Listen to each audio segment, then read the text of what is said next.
Bismillahirrahmanirrahim. Assalamualaikum warahmatullahi wabarakatuh. Perkenalkan, nama saya Amelia Nurkaroma dengan NIM 2892015.0132 dari Prodi Manajemen Plus dengan dosen pengampu Bapak Sugeng Prayetno dalam mata pelajaran aspek hukum dalam bisnis. Di sini saya ingin menjelaskan permasalahan dan cara menanganinya melalui undang-undang. Yang pertama, masalah yang berkaitan dengan pergadaian. Kasus gadai emas berburuk citra produk syariah. Pengamatan keuangan syariah Syakir Sulay menilai kasus gadai emas di BRI Syariah Semarang bisa berdampak buruk terhadap reputasi produk bank syariah lainnya. Menurut dia, Bank Indonesia dan bank terkait harus menyelesaikan masalah tersebut secara tuntas dengan nasabah. Harus diselesaikan dengan baik karena ini bisa jadi presiden buruk terhadap produk syariah lainnya, kata Syakir seusai seminar bertajuk Strategi Meningkatkan Market Share Industri Keuangan Syariah di Hotel Borobudur, Kamis 4 Oktober 2012. Apalagi, kata Syakir, yang mengadukan masalah produk gadai emas tersebut adalah tokoh seniman seperti Butet Karkar Jasa. Dia berharap agar masalah ini selesai tanpa merugikan nasabah. Kalau bank bersangkutan tidak menyelesaikan dengan baik, akan berdampak pada revolusi syariah, ujar dia. Syakir mengaku sudah lama mengkritik produk gadai emas karena sangat mudah disalahartikan. Maka tidak heran jika Bank Indonesia juga membatasi dan berhati-hati terhadap produk gadai. Ini salah satu dampak jika satu produk tidak clear. Seniman Butet bekerja bersama 8 nasabah gadai emas BRI Syariah asal Semarang berencana mendatangi kantor Bank Indonesia.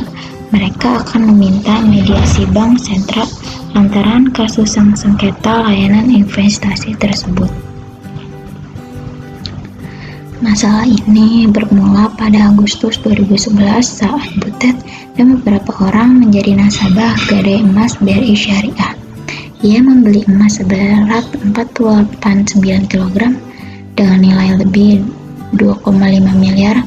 Adapun modal yang dikeluarkan sebesar 10% dari harga emas. Sisanya dibiayai BRI Syariah dengan cara menyicil setiap 4 bulan. Seniman menolak ini dibebani biaya penyimpanan atau ujroh, namun pada Februari 2012, BRI mengeluarkan regulasi yang mensyaratkan nasabah harus memiliki emas sebelum bertransaksi gadai.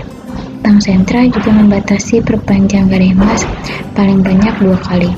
Selain itu, plafon pembiayaan gadai emas dibatasi maksimal 250 juta untuk setiap nasabah. Setelah regulasi itu terbit, BRI Syariah meminta nasabah, termasuk Butet, untuk menebus emas yang mereka biayai. Butet menolak karena saat itu harga emas sedang turun. Apalagi ia juga harus mengganti selisih dari 90% harga emas yang seharusnya dibiayai oleh bank. Karena Butet terus menolak, pada Agustus 2012, BRI Syariah menjual semua emas Butet saat harganya rendah. Butet pun marah lantaran ia mesti menanggung utang 40 juta akibat penjualan sepihak itu. Menurut dia, bank berhak menjual emas itu tanpa persetujuannya sebagai pemilik, apalagi dia memiliki uang dalam rekening bank BRI Syariah dan mengizinkan transaksi auto debit setiap 4 bulan untuk menebus emas tersebut. Kalau ternyata ada kesalahan pada bank terkait, saya kira harus diberi sanksi supaya tidak berdampak buruk. Mudah-mudahan ini bisa selesai dengan baik, kata Syakir. Penyelesaian masalah dengan undang-undang yang terkait. Di sini saya ingin menjelaskan penyelesaian masalah dengan undang-undangnya. PPU ialah Badan Pemimpin Umum Berkaitan atau Tabungan sebagai termasuk dalam Peraturan Pemerintahan Nomor 179 Tahun 1991 Pasal 6 yang berbunyi, perusahaan berusaha dalam lapangan pekreditan atas dasar hukum gadai dengan tanggungan barang-barang gerak dengan cara yang mudah, cepat, aman, dan hemat, sehingga dengan demikian ikut serta serta mencegah adanya lintah darah atau pegadaian gelap dan praktek riba lainnya. Perlu segera melaksanakan Undang-Undang Nomor 19 PRP tahun 1960 tentang perusahaan negara terhadap perusahaan milik negara yang berada di dalam lingkungan Departemen Keuangan, bahwa berhubungan dengan itu perlu dibentuk suatu badan pemimpin umum yang disertai tugas mengawasi pekerjaan, menguasai dan mengurus perusahaan negara yang berusaha dalam lapangan perkreditan dan tabungan. Yang kedua, permasalahan yang berkaitan dengan kartu kredit. Kartu kredit bagaikan pisau bermata dua. Jika teliti dalam menggunakannya, kartu kredit bisa membantu dalam hal keuangan. Sebaliknya, jika dipergunakan tanpa komitmen yang tinggi, bisa jadi Anda terlilit kartu kredit. Sehingga berhati-hati, Anda perlu mengantisipasi sejumlah persoalan umum bagi pengguna kartu kredit. Seperti halnya yang dialami oleh saudara Bram yang pernah viral di sosial media. Kasus kartu kredit Bram mencuat ke publik setelah Suci Lestari membuat kicauan soal suaminya yang tiba-tiba mendapatkan tagihan 48 juta dari sebuah bank asing. Suci pun berkicau akibat kasus itu. Tentunya kasus ini sangat membawa dampak buruk terhadap BI Checking-nya yang akan terancam jelek. Nah, apa sih sebenarnya BI Checking itu? BI Checking itu adalah laporan yang dulunya dikeluarkan oleh Bank Indonesia yang berisi riwayat kredit atau pinjaman seseorang nasabah kepada bank atau lembaga non-bank. BI Checking juga dapat melihat masalah kelancaran pinjaman seorang nasabah. Nah, jadi di sini penyelesaiannya.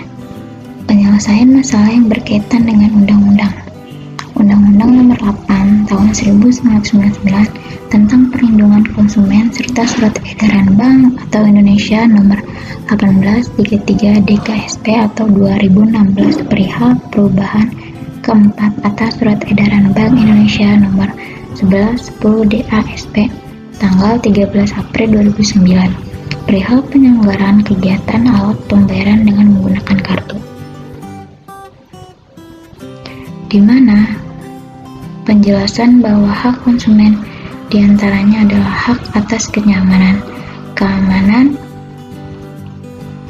dan keselamatan dalam mengonsumsi barang atau jasa, hak untuk memilih barang atau jasa, serta mendapatkan barang dan atau jasa tersebut sesuai dengan nilai tukar dan kondisi serta jaminan yang dijanjikan, hak untuk diperlakukan atau dilayani serta secara benar dan jujur serta tidak diskriminatif, hak untuk mendapatkan kompensi ganti rugi dan atau pengganti apabila barang dan atau jasa yang diterima tidak sesuai dengan perjanjian atau sebagaimana mestinya.